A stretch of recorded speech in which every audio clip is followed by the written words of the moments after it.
Voilà, nous arrivons justement devant le stand organisé par l'association Aide Nîmes, justement pour que je vais donner la parole à quelques bénévoles pour nous expliquer leur raison de présence ici, comment ils travaillent et comment ils informent le public, un public multigénérationnel et plusieurs cultures justement pour nous donner une idée sur cette action.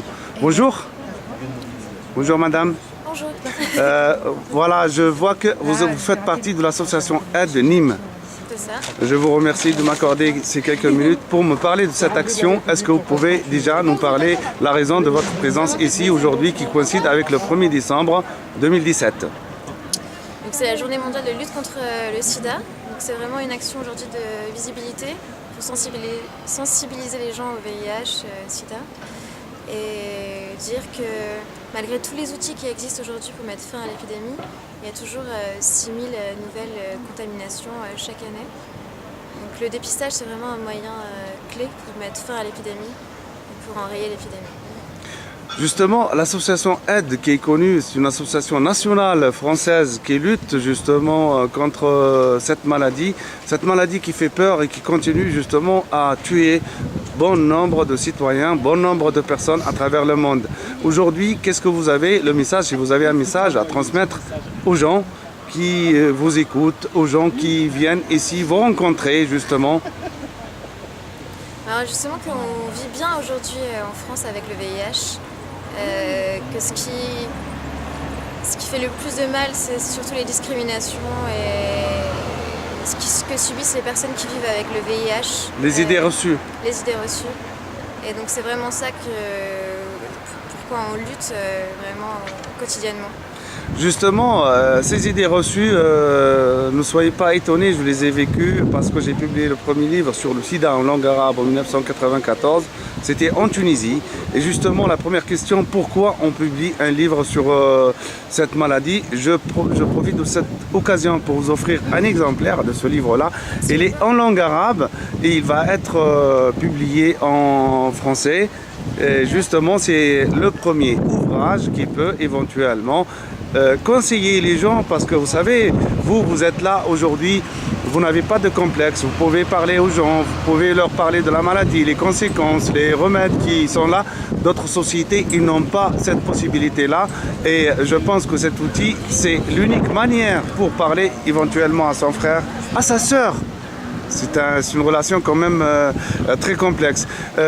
Vous, personnellement, au sein de votre famille, au sein de votre cercle d'amis, vous pouvez parler de ça sans tabou, sans complexe. Parce qu'aujourd'hui, le sida, quand même, il est plus connu qu'autrefois. Oui, moi j'ai cette chance de pouvoir en parler librement et je sais que c'est pas le cas de tout le monde. Justement, je pense que ce bouquin, ça peut être pas mal pour parler avec des gens d'autres communautés et d'autres qui ont peut-être moins sensibilisés au sida et au VIH. Et justement, dans votre public, le public qui vient vous voir aujourd'hui ici sur le stand, est-ce que vous avez eu des personnes issues peut-être de l'immigration, des personnes ne parlant pas correctement le français, qui essayent de comprendre un petit peu votre action? Ils vous demandent, sachant aussi que tout à l'heure nous allons voir votre matériel de dépistage qui est magnifique, c'est un dépistage instantané, c'est ça? C'est ça, résultat en 15 minutes. En 15 minutes, vous avez le résultat et c'est un outil indispensable pour les gens? Oui, ça leur permet de connaître leur statut sérologique et s'ils sont porteurs du virus du VIH, avoir accès aux soins, être en bonne santé et enrayer l'épidémie en arrêtant de transmettre le virus à autrui. Ça vous est arrivé de rencontrer des cas au moment où vous annoncez le résultat, que ce soit positif ou négatif? Est-ce que vous pouvez nous dire deux mots dans les deux cas, s'il vous plaît? Si c'est négatif, l'objectif avec les personnes, c'est de voir comment ils peuvent rester négatifs. Et si c'est positif, on propose un accompagnement aux personnes pour les accompagner dans le test de confirmation et aussi dans l'accès aux soins.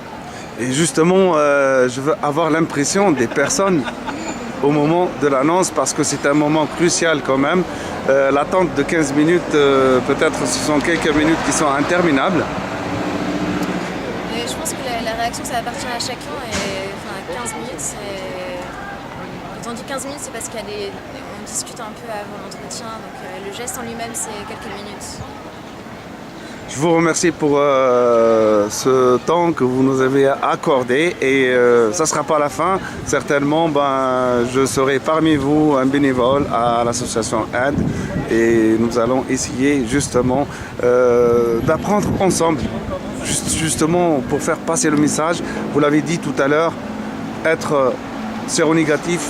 Justement, le but, c'est pouvoir garder cette séronégativité. Être séropositif, c'est comment justement aborder la suite de sa vie. Merci Elodie et à très bientôt. Merci à vous.